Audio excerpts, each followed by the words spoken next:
There is a terrifying realm beyond that which is visible to man. It is a space as real as your world, occupying the same location, yet it is completely foreign. It is the world of feminist narratives, lurking between junk science and cult mentality, inhabited by the strangest of entities, the patriarchy of feminist imagining. This is the land of wild imagination, paranoia, and social-political creepypasta that everybody knows just has to be true. You are traveling through another dimension, a dimension not of sense and reason, but of lived experiences and personal truths. A journey into a land of apprehension whose boundaries are constantly changing. You are about to enter Women's World. Women's World. Women's World. Women's World. Women's World. Women's World.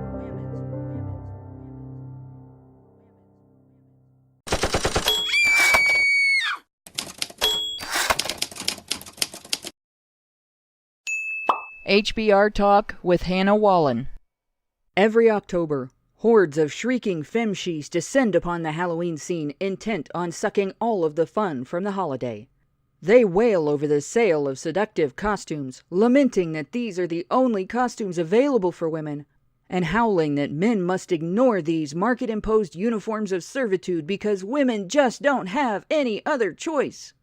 They accuse the mad capitalists of the costume manufacturing industry of trapping women in the dungeon of their own provocative nature, any sexiness achieved by wearing said costumes being strictly outside the woman's control. They roar about objectification by men's haunting stares. Oh, won't someone please think of the women? No, of course not. They have other things on their minds, like maintaining the sexist air conditioning that female office workers everywhere are still recovering from as the autumn leaves begin to fall. This chilling trend of freezing poor, innocent, totally appropriately dressed women out of their jobs is widespread and penetrating, as reported by such respected outlets as Time, the Huffington Post, the Telegraph, and, Jezebel. Trapped in their patriarchally imposed skin-bearing work uniforms, there is literally nothing women can do to keep themselves warm in these heavily refrigerated environments.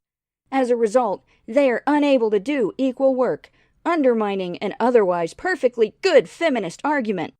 Oh, the stress, the strain, the emotional labor! That's right. Men may be society's heavy lifters, but women's poor, overworked feelings work twice as hard. Sure, maybe you're the guy whose job it is to break up fatbergs in the sewers, but did you know that women are expected to be considerate and compassionate? Do you know how hard that is? And oh my God, guys, we're expected to be perfect, too. Like, we're not even allowed to admit that we poop. There are women out there seriously running around constipated just because of social norms. It's exhausting, I tell you. But don't expect to sit down and rest if you're a woman. You can't even take your perfectly acceptable body weight off of your feet during your ride on the subway because somewhere on that train you know there's a man sitting with his knees too far apart. How dare they take up so much space? Don't they know that's like where women's bags and stuff go? Ask one about it though, and do you know what he'll do? He'll mansplain to you about just how much space you are taking up. It's enough to make a gal decide to just walk instead. That is, until the catcalling begins. Oh, the horror! An appropriately dressed gal, exhausted from a day of sexist air conditioning and emotional labor at the office, can't even walk through the shady section of town in the privacy of her own stripper heels. It's like these guys can't tell the difference between a hooker and a woman who just likes to dress like one at the office on casual Fridays. No, my legs do not go all the way up. I'm made of air from thigh to thyroid. How do you like that?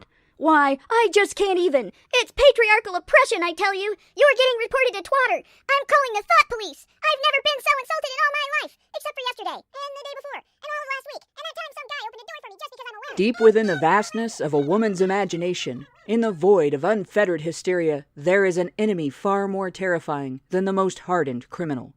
The power of self-oppression, fueled by their remarkable ability to turn ordinary, everyday things into serious, life-altering problems, which, by virtue of affecting women, must be extensions of the patriarchy.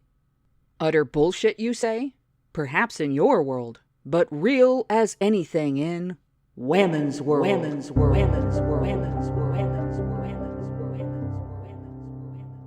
This week on HBR Talk, we'll be discussing women's tendency to snatch victimhood from the jaws of privilege by personalizing the impersonal and gendering their objections to everything.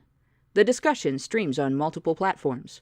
You can tune in Thursday at 7:30 p.m. Eastern via the link in the low bar, or find other viewing and listening options for that time or later on badgerfeed.com.